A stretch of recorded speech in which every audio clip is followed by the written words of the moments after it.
geez. I mean, my favorite experiences are just the people I've met and been introduced to and have made lifelong friends with through SHA as well as SAWH.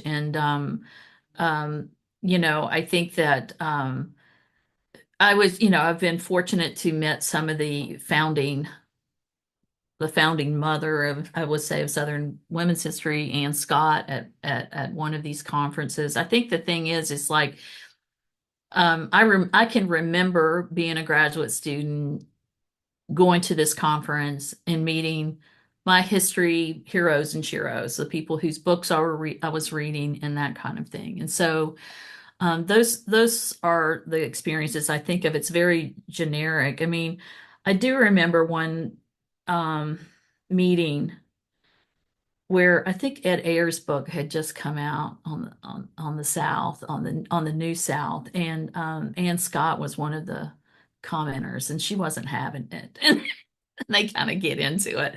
And so that's kind of fun. I enjoy when historians like actually challenge each other in a healthy way. I don't think we do enough of that, to be quite honest. I think we're too busy playing nice sometimes in these environments. But yeah, I would say, it's the people that I've met more than anything. I can't think of one. I mean, okay, I can think of one. Of course, Catherine Clinton's presidential speech in St. Petersburg, was she like, revealed, the awful experiences of her as a young woman in the profession and the bad behavior of men in the profession and in the SHA in particular.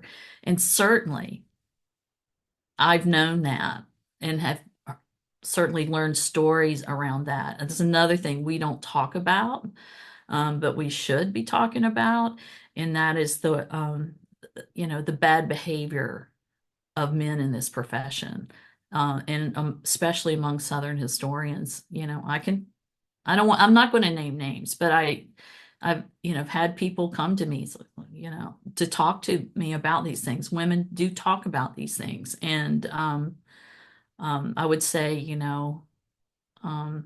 I hope that it's better. I know that we've finally gotten some wording around that, some policies around that, and I hope that that has helped. Although I know that, even in recent years, there's been, messages come out from the organization that clearly it hadn't helped, because people have stepped over the line. But yeah, so that may not be that may not make it into the cut, but it's facts.